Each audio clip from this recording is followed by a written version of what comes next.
বাস্তুশাস্ত্র এক্সপার্ট শ্রী সঞ্জয় চ্যানেলে আমার প্রত্যেকটা দর্শক বন্ধুদেরকে আন্তরিকভাবে শুভেচ্ছা এবং ভালোবাসা জানিয়ে আজকে দর্শক বন্ধু আমি বাস্তু প্রোগ্রাম আপনাদের উদ্দেশ্যে শুরু করছি। তো যারা যারা এই মুহূর্তে আমার ভিডিওটি দেখছেন তাদেরকে আমি অনুরোধ করব, অবশ্যই আপনারা আমার এই চ্যানেলটি সাবস্ক্রাইব দর্শক বন্ধু আপনারা অবশ্যই করবেন, প্লাস দর্শক বন্ধু শেয়ার অবশ্যই করবেন। সাবস্ক্রাইব করলে কিন্তু আমার বাস্তু সংক্রান্ত বিভিন্ন রকম তথ্য, বিভিন্ন রকম মূল্যবান ভিডিও কিন্তু জ্ঞান কিন্তু আপনাদের কাছে কিন্তু পৌঁছাবে, প্লাস আপনারা অনেক কিছু দেখতে পারবেন, প্লাস তার সঙ্গে শেয়ার অবশ্যই করবেন। তো আজকে কথা না বাড়ি চলে যাচ্ছি মেন আমার আলোচনায়। আপনার বাস্তুতে ভূত প্রেতের উপদ্রব রয়েছে, কি করে বুঝবেন? মানে আপনার বাস্তুতে দর্শক বন্ধু ভূত প্রেতের উপদ্রব রয়েছে, কি করে বুঝবেন জেনে নিন সমস্যার সমাধান। প্রথমে দর্শক বন্ধু সমস্যার সমাধানটা বলবো না, প্রথমে বলবো ভূত প্রেতের উপদ্রব কী করে বুঝবেন আপনি। এক নম্বর হচ্ছে ভূত প্রেতের উপদ্রব কী করে বোঝা যায়। যদি বাস্তুতে আপনার খাবার যদি বেশিক্ষণ ঠিক ভালো না থাকে, খাবার যদি খারাপ হয়ে যায়। দু নম্বর হচ্ছে আপনার বাস্তুতে যদি উৎকো একটা গন্ধ বেরায়, উৎকো যদি গন্ধ বেরায়, তাহলে ভেবে নেবেন আপনার বাড়িতে নেগেটিভ এনার্জির উপদ্রব রয়েছে। নেগেটিভ এনার্জি মানে কি? ভূত প্রেত। যদি আপনার বাস্তুতে ঝুল বেশি পড়ে, তাহলে ভেবে নেবেন আপনার বাস্তুতে নেগেটিভ এনার্জির বসবাস রয়েছে। যদি আপনার বাস্তুতে মাকড়সার জাল থাকে, আপনি মাকড়সার জাল ঝাড়ছেন, আবার মাকড়সার জাল করে নিচ্ছে, তাহলে ভেবে নেবেন আপনার বাস্তুতে ভূত প্রেতের উপদ্রব রয়েছে। অনেকে জিজ্ঞেস করে থাকেন, স্যার ভূত প্রেতের উপদ্রব কী করে হলো? দেখুন দর্শক বন্ধু, ভূত প্রেতের উপদ্রব কীরকম করে, ভূত প্রেত কী করে আসে জানেন? কোনো তন্ত্রক্রিয়ার মাধ্যমে আপনার বাড়িতে কেউ যদি ভূত চালান করে বা প্রেত চালান করে,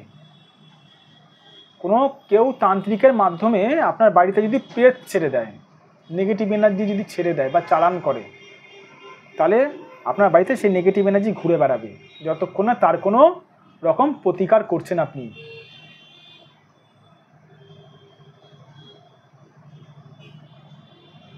যাদের মনে হচ্ছে এরকম সমস্যা রয়েছে, এবার সমাধানটা বলবো দর্শক বন্ধু, তারা অবশ্যই আমার সঙ্গে যোগাযোগ করতে পারেন। আমি বাস্তু বিচার করে থাকি, বাস্তুবিদ আমি সঞ্জয় শাস্ত্রী। এখানে দেখুন আমার ফোন নাম্বার যাচ্ছে, এবার এটা আমার WhatsApp number plus phone number, plus এটা আমার বুকিং নাম্বার 9433811696।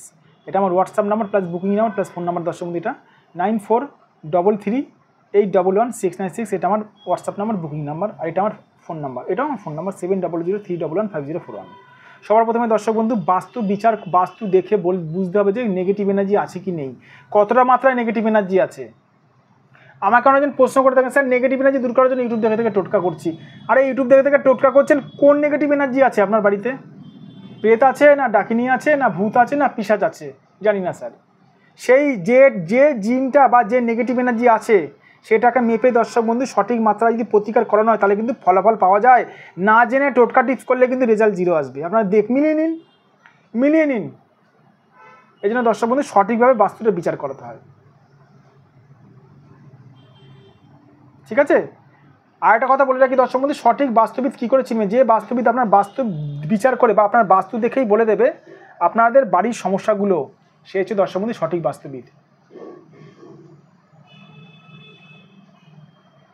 আমি বাস্তু বিচার করে থাকি, আমাকে কিছু মানুষকে কিছু বলতে হয় না, আমি বাস্তুতে পা দিয়েই বলে দেবো দর্শক বন্ধু বাস্তুতে আপনার কী কী সমস্যা চলছে। এটা হচ্ছে সঠিক বাস্তুবিদের প্রমাণ, ঠিক আছে? ভালো থাকবেন দর্শক বন্ধু, সুস্থ থাকবেন। তবে বাস্তু যদি ভূত প্রেতের উপদ্রব থাকে, অবশ্যই যদি মনে হয় আপনারা যে কোনো বাস্তুবিদ দিয়ে বাস্তুটা বিচার করাতে পারেন, আমার কাছে বিচার করতে হবে বলে কোনো মানে নেই। ভালো থাকবেন দর্শক বন্ধু, সুস্থ থাকবেন।